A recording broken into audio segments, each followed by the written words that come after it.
It was my 20th birthday. My truck just got blown up by a bomb.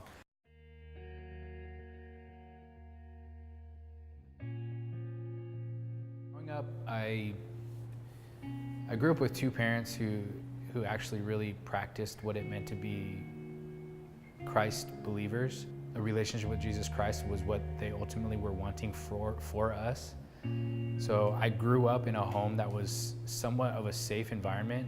Granted, my mom is actually my stepmom. When I was about 2 years old, my actual birth mom basically left, and she didn't want to have anything to do with me.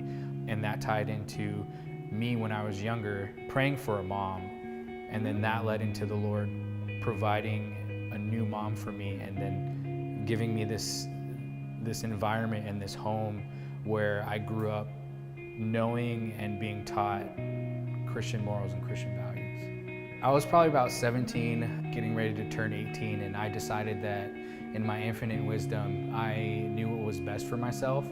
So I decided to rebel against my parents, especially my dad. I was living a lifestyle that was not at all conducive to a Christ-based lifestyle. That wherever there is rebellion, wherever there is hidden agendas, there's gonna be a clashing. And that's what happened. Hey, I'm gonna go and I'm gonna join the Army to get back at my dad. And so I did. I went down to the recruiting office, talked to one of the recruiters, and he got me an airborne ranger contract. And from there, I basically went home and told my parents, hey, I'm going into the military. And they were, they obviously didn't like that, but where I was at the time, I was being extremely rebellious, and I just really didn't care what they thought, which is a very dangerous place, because I learned right away that action had very big ramifications, not just for me, but for my parents. So I was actually blessed to be sent over to Iraq in 2007. I was there from June of 2007 to August of 2007. And basically what happened is, it was my 20th birthday. I was actually blessed and allowed to be injured by a roadside bomb. I say blessed because that kind of got me back to where I needed to go.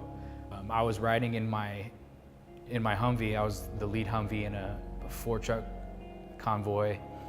My job when I was over there was to basically be a personal security guard for a colonel and command sergeant major. So basically these like really big wig kind of guys. And we were on our way back to our base, and I remember just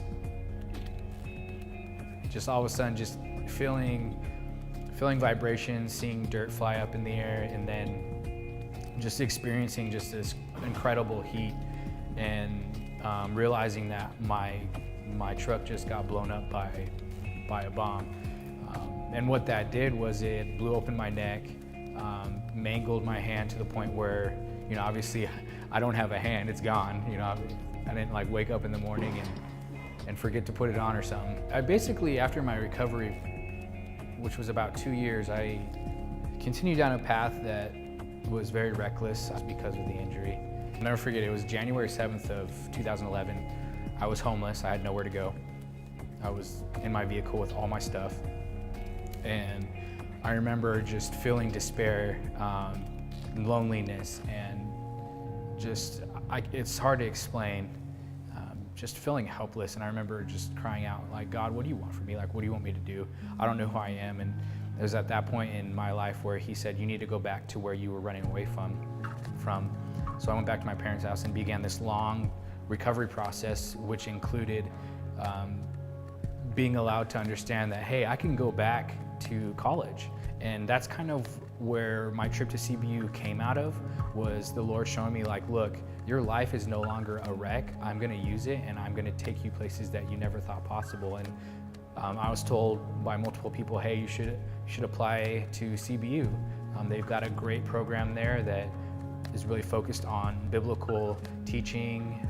I'm talking about the applied theology program. So I did, I applied and I got accepted, and the government decided that they would pay for all of my schooling, which is, that's kind of legit. So that's how I ended up at CBU, was just this intense God working kind of plan.